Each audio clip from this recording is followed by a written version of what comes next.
নমস্কার and welcome back to CA Bangla. Bharat সম্প্রতি তার প্রথম লেজার ভিত্তিক অস্ত্র ব্যবস্থা পেয়ে গেছে। এখনো পর্যন্ত ভারতের কাছে যেসব লেজার অস্ত্র ছিল সেগুলো খুবই ছোট মাত্রায় ছিল এবং ইতিমধ্যে তা ব্যবহার করা হচ্ছে।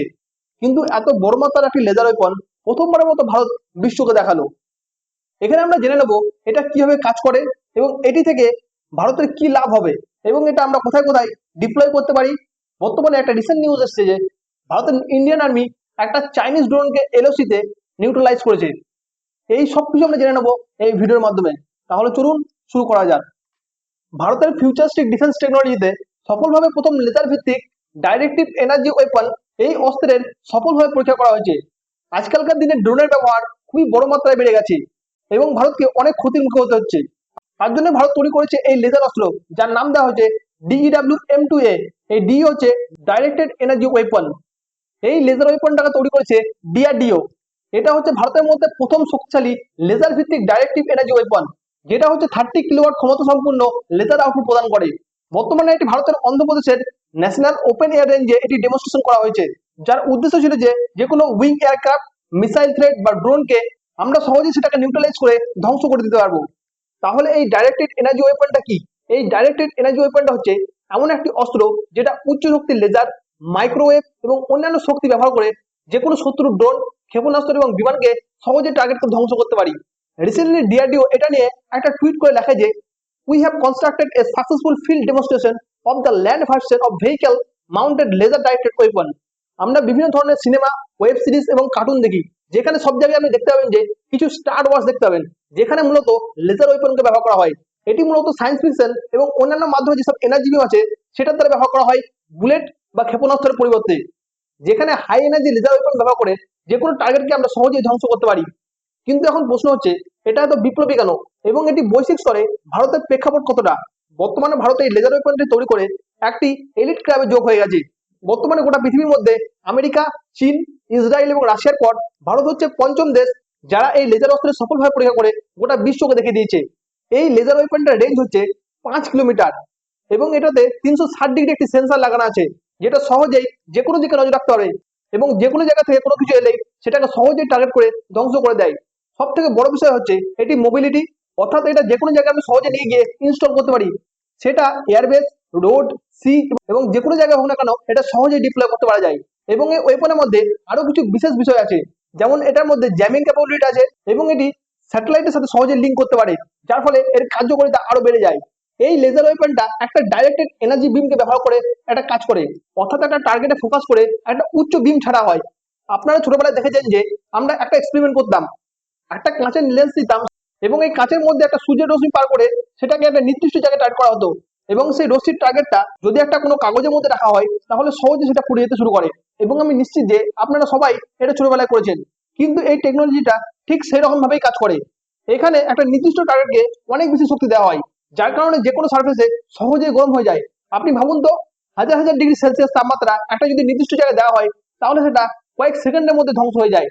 এখন প্রশ্ন হচ্ছে এটা স্ট্র্যাটেজিক ইমপ্লিকেশন কি হবে? এটা ভারত কি করতে চলেছে? সম্প্রতি ড্রোন ওয়ারফেয়ার বিশেষ করে বিপদ ডেকে আনছে ভারতের মধ্যে। একদিকে যেমন পাকিস্তান, অন্যদিকে যেমন চীন। এখানে সন্ত্রাসীরা এই ড্রোনে করে বিশেষ করে পাঞ্জাব এলাকার দিকে ড্রাগ এবং অস্ত্র ড্রোনের মাধ্যমে কাশ্মীর এবং পাঞ্জাব এলাকায় ড্রপ করে দিয়ে যাচ্ছে, যেটা ভারতের জন্য একটা সিকিউরিটি কনসার্ন তৈরি করছে। তাই ভারতের জন্য এরকম ধরনের লেজার ওয়েপন খুবই গুরুত্বপূর্ণ বিষয় হয়ে যাচ্ছে। তাছাড়া আমরা দেখছি যে যে কোনো জিনিসকে আমরা যদি ধ্বংস করতে যাই তাহলে কোনো ধরনের একটা মিসাইল লঞ্চ করতে হবে, যেখানে লক্ষ লক্ষ টাকা খরচা। কিন্তু এখানে আমরা একটা শুধুমাত্র লেজার ওয়েপন ব্যবহার করছি, শুধুমাত্র এখানে ইলেকট্রিসিটি প্রয়োজন, এখানে কোনো রকম ধরনের কোনো এক্সপ্লোসিভের প্রয়োজন হয় না, যাতে এখানে খরচাটাও অনেক কম হয়ে যাচ্ছে। গতকাল একটা খবর এসেছে যে ইন্ডিয়ান আর্মি একটা চাইনিজ ড্রোনকে এলওসিতে নিউট্রালাইজ করেছে। এই এলওসিটা কোথায়? এলওসি হচ্ছে লাইন অফ অ্যাকচুয়াল কন্ট্রোল, যেটা পাকিস্তানের সঙ্গে ভারতের যুক্ত।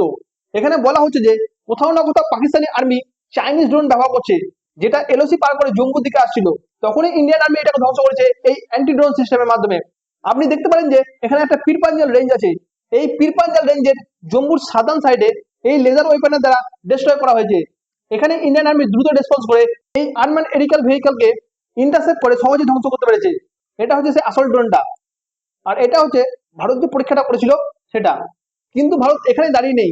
বর্তমানে ভারত একটা নতুন প্রজেক্টে কাজ করছে, যেটার নাম দেওয়া হয়েছে সূর্যা প্রজেক্ট। এই ডিউ ক্ষমতা সম্পন্ন একটা লেজার ওয়েপন তৈরি করতে চলেছে। যেটা শক্তি সম্ভবত 300 কিলোওয়াট ক্ষমতা সম্পন্ন হতে চলেছে এবং তার রেঞ্জ 20 কিলোমিটার হবে। কিন্তু গতকালকে চাইনিজ ড্রোনটাকে ইন্ডিয়ান আর্মি যে ইন্টারসেপ্ট করেছে সেটা শুধুমাত্র 2 কিলোওয়াট ক্ষমতা সম্পন্ন লেজার বিম রিলিজ করছিল। আর এই লেজার ওয়েপন দিয়ে ইন্ডিয়ান আর্মি সহজে ওই ড্রোনটাকে ধ্বংস করতে পেরেছে। কিন্তু বর্তমানে যে লেজার ওয়েপনটা তৈরি করা হয়েছে তার ক্ষমতা হচ্ছে 30 কিলোওয়াট ক্ষমতা সম্পন্ন। এটা ভেবে দেখুন, এটা হচ্ছে 2 কিলোওয়াট ক্ষমতা সম্পন্ন আর এটা হচ্ছে 30 কিলোওয়াট ক্ষমতা সম্পন্ন, অর্থাৎ 15 গুণ বেশি। এবং এই 2 কিলোওয়াট ক্ষমতা সম্পন্ন এটা রেঞ্জ হচ্ছে 800 থেকে 1000 মিটার, খুব জোর হলে 1 কিলোমিটার। কিন্তু বর্তমানে যেটা তৈরি করা হয়েছে সেটা 5 কিলোমিটার রেঞ্জে যে কোনো বস্তুকে সহজেই ধ্বংস করতে পারে। আর বর্তমানে ভারত যে সূর্যা প্রজেক্টে কাজ করছে সেটা তারা সহজেই hypersonic missile, fast UAV bomber এগুলোকে সহজে ট্র্যাক করে ধ্বংস করতে পারবে। মানে এটা হচ্ছে আরো অ্যাডভান্স লেভেলের, অর্থাৎ যে কোনো বস্তুকে নির্ভুলভাবে ধ্বংস করতে সক্ষম হবে। কিন্তু এই লেজার ওয়েপনের বেশ কিছু লিমিটেশন এবং চ্যালেঞ্জও আছে। যেমন ধরুন, যদি আমি কোনো একটা মিসাইল লঞ্চ করি তাহলে আমি যে কোনো কন্ডিশনে সেটা লঞ্চ করতে পারবো, সে বৃষ্টি হোক বা ঝড় হোক, যে কোনো কিছু হোক না কেন। কিন্তু এই লেজার ওয়েপনের ক্ষেত্রে যদি বৃষ্টি, কুয়াশা বা ঝড় বৃষ্টি হয় তাহলে দেখা যায় যে পারফরমেন্সটা কোথাও না কোথাও অনেকটাই কম হয়ে যায়। আর এখানে দ্বিতীয়ত চ্যালেঞ্জ হচ্ছে পাওয়ার সাপ্লাই। আপনাকে কন্টিনিউয়াস পাওয়ার সাপ্লাই দিতে হবে। যদি কোনো রকম ভাবে পাওয়ার সাপ্লাই ডিস্ট্রয় হয়ে যায় তাহলে আপনার জন্য এটা খতরনাক হতে পারে। এছাড়া তৃতীয়ত হচ্ছে কন্টিনিউয়াস কুলিং সিস্টেম থাকতে হবে। ধরুন কোনো একটা ট্রাকের উপর লাগানো আছে, এতে অনেক বেশি হিট জেনারেশন হয়। যদি আমরা কুলিং সিস্টেম না দিতে পারি তাহলে এটা অনেক সমস্যার সৃষ্টি করতে পারে। এখানে আরেকটা লিমিটেশন আছে, যদি আমি কোনো একটা মিসাইল লঞ্চ করি সেটা এশিয়া হোক বা চীন হোক, আমেরিকা হোক, অনেক দূর পর্যন্ত যে কোনো জায়গাকে সহজে ধ্বংস করতে পারা যায়। কিন্তু এখানে কি আছে, এখানে এই লেজার ওয়েপন এখনো পর্যন্ত ততটা দূরত্ব অর্জন করতে পারেনি। কিন্তু এখন যে ডেভেলপমেন্টটা হয়েছে তার 30 কিলোওয়াট ক্ষমতা সম্পন্ন লেজার অস্ত্র আমরা ডেভেলপ করতে পেরেছি। কিন্তু খুবই শীঘ্র বলা হচ্ছে যে বর্ডার আউটপুট যেমন জম্মু কাশ্মীর, পাঞ্জাব, অরুণাচল প্রদেশে এটা খুবই তাড়াতাড়ি ডিপ্লয় করা হবে। এবং সাথে সাথে আমাদের দেশের যে গুরুত্বপূর্ণ ইনফ্রাস্ট্রাকচার আছে যেমন এয়ারপোর্ট, এয়ারবেস এবং যে কোনো সেন্সিটিভ এরিয়া সেখানে ডিপ্লয় করা হবে। এবং সাথে সাথে নেভাল শিপের মধ্যে ডিপ্লয় করা হবে। এবং এর সাথে সাথে এর মধ্যে আর্টিফিশিয়াল ইন্টেলিজেন্সকে ইন্টিগ্রেট করা হবে, যাতে অটোমেটিক ভাবে এটাকে ডিটেক্ট করে যে কোনো টার্গেটকে সহজে ট্র্যাক করে ধ্বংস করতে পারে। এটার আরেকটা গুরুত্বপূর্ণ বিষয় হচ্ছে যদি আমরা এটাকে লো কস্টে বানাতে পারি তাহলে এটার এক্সপোর্ট পটেনশিয়াল আছে। ভারত ইতিমধ্যেই অনেক রকমের ডিফেন্স এক্সপোর্ট করছে। আর যদি আমরা এটাকে ঠিকমতো ভাবে তৈরি করতে পারি তাহলে আমরা এটাকেও অন্য দেশকে বিক্রি করতে পারি, যার ফলে ভারতের মধ্যে এই ডিফেন্স এক্সপোর্ট আরো অনেক পরিমাণে বাড়তে পারে, যেটা দিয়ে ভারতের ট্রেড ডেফিসিট অনেকটাই কমানো যেতে পারে। এ বিষয়ে আপনার কি মতামত কমেন্টে অবশ্যই লিখে জানান।